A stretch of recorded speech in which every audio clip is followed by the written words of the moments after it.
Aku justru malah nggak tahu apa-apa itu. Aku malah taunya justru hari ini sebenarnya. Tapi mungkin Kak Rici pernah cerita nggak sih Ustazah Nggak tahu, kayak aku malah nggak tahu. Justru taunya hari ini aja. Cuman ada yang ke keluarga juga, sampai jarang ke keluarga merugikan Aku nggak komentar soal itu. Tapi menjalani artinya menjalani ibadah haji dengan adanya cobaan seperti ini mungkin. Kalau ibadah haji mau wajib ya, maksudnya wajib bagi orang-orang yang mampu. Jadi mau dalam keadaan apapun kalau memang udah mampu ya harusnya pergi haji, jangan ditunda-tunda. Ini juga saya ingin nyampaikan kepada teman-teman semua. Pengalaman yang saya lihat itu ibadah haji kan berat banget ya teman-teman semua, udah panas sih minta ampun gitu. Wah, luar biasa, udah jalannya jauh berkilometer. Jadi kemarin banyak lansia yang meninggal dunia ya karena sesak nafas dan sebagainya. Makanya saya bilang sama adik-adik, mumpung masih muda-muda ada rezekinya, nggak boleh haji itu ditunda-tunda karena berat banget haji itu, berat banget. Kadang-kadang ada yang nggak dapat tenda, nggak dapat makan, kan apapun bisa terjadi ketika haji itu, ujian kesabarannya dahsyat banget. Jadi itu juga saya motivasi adik-adik saya, kemudian mereka bilang iya kita harus pergi haji ya gitu, mumpung lagi kuat, lagi sehat, lagi muda gitu. Teman-teman juga nih daftar nih haji nih, walaupun belum berangkat, daftar dulu, ntar berangkatnya kan berapa tahun lagi gitu, karena wah luar biasa beratnya haji itu. Nah bahkan mungkin cobaan juga nih sebelum berangkat haji Ricis. Mungkin kondisi Ricis sekarang seperti apa? Baik-baik aja. Dan anaknya kita 300 juta. Aku nggak tahu itu. Udah, apalagi udah belum? Ada anakku di mobil nih. Ya, tapi Ricis sendiri menghadapi ini semua gimana sih Tata? Tanya sama orangnya. Tanya sama orangnya. Pokoknya kami udah fokus dan berbahagia, bersemangat untuk menjalankan ibadah haji. Udah pada sibuk-sibuk mereka tuh udah pada sibuk nih rangkaiannya gimana sih Mbak Oki, rangkaian ibadah hajinya gimana gitu ya. Mereka udah manasik tapi tetap aja harus di privatein lagi gitu. Kak, tapi ngelihat Ricis nih, kalau kita lihat belakangan ini banyak tertimpa masalah juga. Terus hari ini juga yang masukkan laporan ke Polda. Ngelihat dia juga banyak masalah. Ngelihat dia sekuat ini bagaimana sih Kak?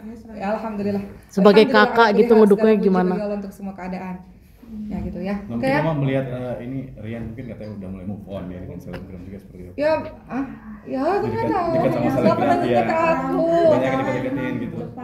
Aku tidak tahu, nggak tahu beneran. Aku tuh nggak buka-buka begitu. Tapi komunikasi dengan Rian masih nggak sih?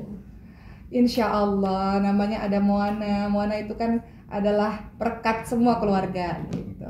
Ya nggak? Bagus kan jawabanku? Udah lah ya. Oh, ini kamu menguatkan Ricisnya sendiri bagaimana sih sebagai kakak yang terdekat juga?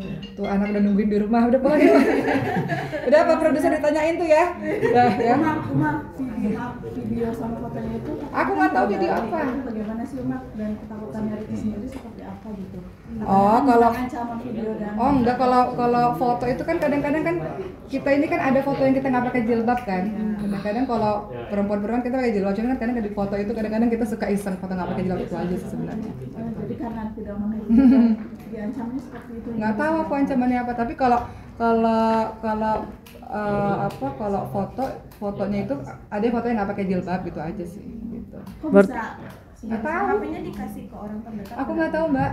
Mungkin Ricis juga belum pernah cerita gitu Kak. Aku tidak mengerti dan tidak tahu. Jadi sudah kan senyum-senyum kan? Udahlah. Jawabanku udah mana? Nggak tahu Mbak. Nanya-nanya mulu Pak Produser udah pernah itu. Udah ya. Data pribadi sampai nomor rekening tahu gitu. Aku nggak ngerti. Itu maksudnya Bisa bocor gimana? Emang kan masih yang lebih ngerti, aku gaptek malah. Bisa curiga ke orang-orang terdekat nggak sih Mungkin Kak? ada pernah spill akses dari orang terdekat. Ricis itu orangnya suka bagi-bagi barang-barangnya dia. Jadi aku nggak tahu, mungkin ada handphonenya yang mungkin dia pernah kasih sama siapa gitu. Nggak tahu, aku nggak ngerti. Karena Ricis itu banyak sedekah handphone ke pesantren. Maksudnya bukan orang pesantren ya, nggak maksudnya. Nah ada beberapa yang disedekahkan ke pesantren, kemana gitu. Cuman aku nggak tahu sih. Tapi atas nama Jeki itu enggak kenal. Nggak tahu. Bingung kan ngeditnya? Aku beneran nggak tahu gimana dong.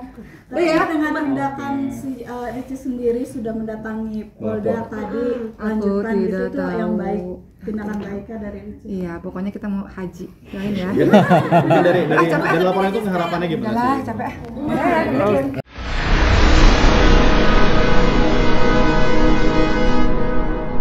Jadi jangan lupa untuk subscribe Cumi Cumi. Ditekan ya tombol lonceng merahnya.